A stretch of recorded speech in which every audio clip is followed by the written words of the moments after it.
انبیاء کی امامت کرنے والے امام وہ کون ہیں؟ ہمارے نبی علیہ السلام. کیا شان ہے رسول اللہ صلی اللہ علیہ وسلم کی. اگرچہ سارے نبیوں کی بڑی شان ہے، بڑی عزت ہے، بڑا کمال ہے، مگر ہمارے آقا کریم صلی اللہ علیہ وسلم جیسا کوئی نہیں ہے. بیٹھے تھے، پہلے موجود تھے. اب یہ بھی سوچیں، یہ ہم پڑھ رہے ہیں، سن رہے ہیں، یہ بڑی عظمت والی بات ہے، لیکن یہ بھی تو سوچیں کہ 1,24,000 کم بیش پیغمبر، سرکار تو سب سے آخری نبی ہیں، خاتم الانبیاء ہیں. وہ سارے پہلے تو مثال فرما گئے تھے. مثال فرما گئے تھے یا نہیں بھائی؟ بولیے. مثال فرما گئے تھے.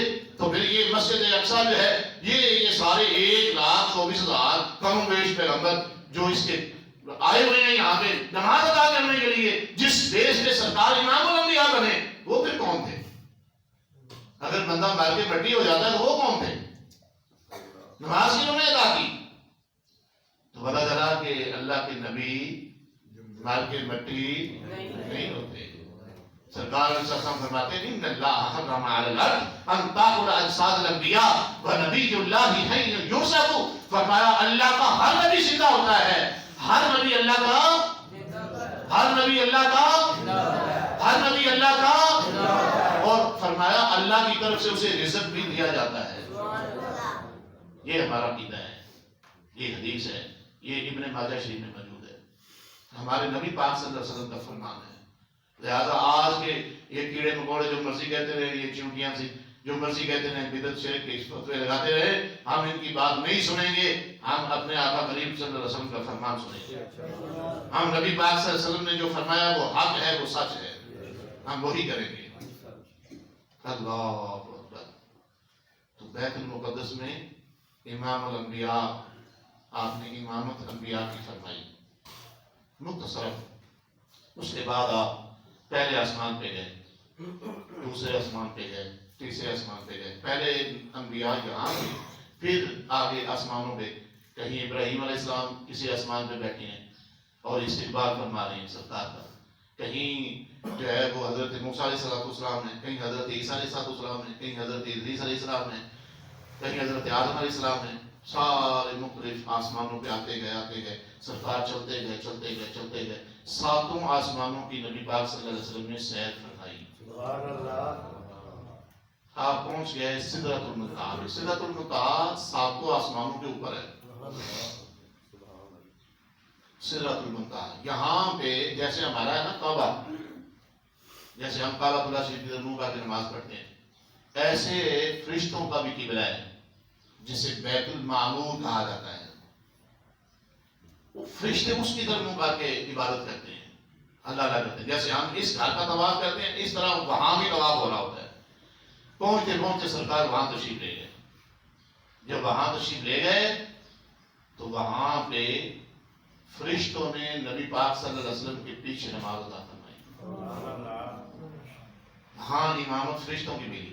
یہ اس تفسیر روح المعانی شریف میں لکھا ہوا ہے کہ اس وجہ سے نبی پاک صلی اللہ علیہ وسلم کو امام الکل بھی کہا جاتا ہے کہ آپ انسانوں کے بھی امام ہیں، آپ فرشتوں کے بھی امام ہیں. امام الکل کہا جاتا ہے. کیا شان ہے رسول اللہ صلی اللہ علیہ وسلم کی.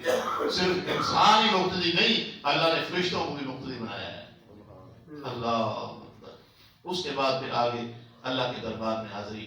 آخری بات میرے بھائیوں، جب معراج شریف ہو گئی، راز و نیاز کی باتیں ساری ہو گئی. باتیں اور بھی تھی، ٹائم چونکہ بالکل اشراق کے قریب پہنچ گیا، میں اسی پہ اتفاق کر رہا ہوں. ایک ہوتا ہے کہیں چلے جانا اور کہیں جا کے پھر بندہ جب وہاں سے آتا ہے نا، اگر کسی کے ساتھ تعلق ہو، محبت ہو، پیار والا رشتہ ہو، بھائی چارے والا رشتہ ہو، تو پھر بندہ کیا کرتا ہے؟ بندہ پھر تحفے لے کے آتا ہے. مثال کے طور پہ ایک بندہ عمرہ شریف کرنے گیا تو وہ پھر تحفے کے طور پہ کھجوریں لے کے آتا ہے، آب زمزم شریف لے کے آتا ہے، دوستوں کو پلا رہا ہوتا ہے، محلے داروں کو، سلام دعا والوں کو دے رہا ہوتا ہے کہ میں عمرے سے آیا ہوں. ایک محبت کا اظہار ہو رہا ہوتا ہے. کہیں سے اس سے بھی زیادہ ہوتا ہے. ساتھ یہ بھی دینا ہے، ساتھ کوئی خوشبو وہاں سے جو خوشبو جو خریدی تھی وہ بھی تحفہ دینا ہے. کوئی رومال، کوئی جبہ، کوئی اس طرح کی چیز تحفہ دینی. ایسے ہوتا ہے نہیں ہوتا؟ ہوتا ہے نا. ایک جگہ میں پڑھ رہا تھا، وہاں لکھا تھا کہ کہیں بندہ چلا جائے نا تو ضرور وہاں وہاں سے تحفہ لانا چاہیے، ضرور وہاں سے. یہاں تک لکھا تھا کہ حدیث شریف آپ کو مفہوم سنا رہا ہوں، یہاں تک لکھا تھا کہ گرچہ وہاں کے پتھر ہی کیوں نہ ہو، بھائی کوئی کسی اور چیز کی استطاعت نہیں تو وہاں کے پتھر ہی لے آؤ تحفے کے طور پہ اپنے دوستوں کو دے دو یار یہ وہاں کے پتھر ہے، لیکن تحفہ ضرور دو. اب یہ تعلیمات ہیں ہمارے آقا کریم صلی اللہ علیہ وسلم کی. اب سرکار گئے ہیں معراج پہ اور امت سے بڑا پیار کرتے ہیں کہ نہیں کرتے؟ ابھی آپ نے ایک جھلک دیکھی سواری سے سوار ہونے سے پہلے نبی پاک صلی اللہ علیہ وسلم نے فکر ہمارے جیسوں کی تھی. اللہ اکبر. ہم پھر بھی شریعت کی تشریح اڑا دیتے ہیں، ہم پھر بھی کیا کرتے ہیں آپ کے سامنے ہیں، اور ہمارے آقا کریم صلی اللہ علیہ وسلم ہمارا کتنا دھیان فرماتے ہیں. اب یہ تحفے کا معاملہ ہے اور سرکار معراج پہ گئے ہیں اور تحفہ لے کے آ رہے ہیں، تو اب رب ذوالجلال نے تحفہ کیا عطا فرمایا؟ تحفہ نمازوں کا عطا فرمایا.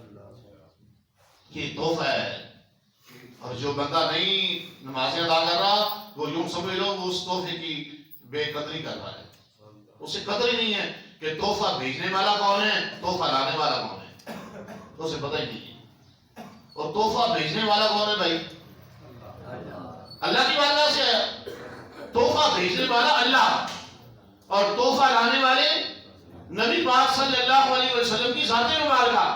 اور جس کو تحفہ ملے وہ اس کی اگر قدر نہ کرے تو دوسرے لفظوں میں اس نے نہ نبی علیہ السلام کی قدر کی ہے نہ اللہ کی قدر کی ہے. یہ بڑی سمجھنے والی بات ہے. تحفہ ہے نمازیں، اور نمازیں تھی 50. اللہ نے تحفے میں کتنی نمازیں عطا فرمائی تھی؟ 50. اب 50 نمازیں ہمارے اوپر اگر فرض ہوتی تو گھنٹے گھنٹے بعد ہمیں نماز پڑھنی پڑتی. تو جس طرح کی اب ہماری حالت ہے کہ ہم 5 کے لیے کام چھوڑ کے مسجد میں نہیں آنا پسند کرتے، تو یہ 50 ہوتی تو پھر ہم کیا کرتے؟ اب جب نبی پاک صلی اللہ علیہ وسلم لے کے نیچے تشریف لائے تو آگے حضرت سیدنا موسیٰ علیہ السلام تھے، اور یہ اس وجہ سے یہ منظر بنا تھا کہ سرکار کے چہرے پہ اللہ کے جلوے تھے. اس دن تو موسیٰ علیہ السلام بے ہوش ہو گئے تھے، تو اللہ نے سبب بنایا کہ ایک دن تمہارے اندر میں طرز ہے، تمہیں ضرور میرے جلووں کا دیدار ہوگا، اور وہ دیدار میرے مصطفیٰ کریم کے چہرے سے ہوگا.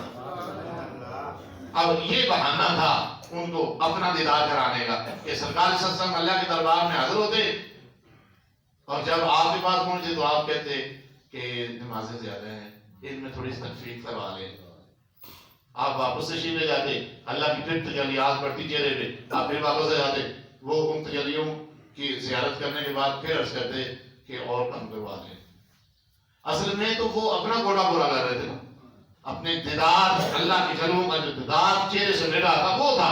بار بار بھیج رہے تھے، بار بار بھیج رہے تھے، بار بار بھیج رہے تھے، یہاں تک کہ باقی 5 رہ گئی. ہر چکر میں 5 معاف ہوتی رہی، یہاں تک کہ 5 ہو گئی، لیکن ابھی تک ان کے دیدار کا گوٹا برا نہیں تھا ہو رہا. وہ پھر بھی بھیج رہے تھے کہ ایک منٹ اور کام کروا لاؤ. تو ہمارے آقا کریم صلی اللہ علیہ وسلم نے یہ ارشاد فرمایا کہ اب مجھے حیا آتی ہے. 50 سے 5 ہو گئی، اب کیا رہ گیا باقی؟ لیکن جس وقت 50 سے 5 ہوئی تو رب ذوالجلال نے پھر پیغام بھیج دیا کہ میرے حبیب اپنی امت کی طرف یہ تحفہ لے جاؤ.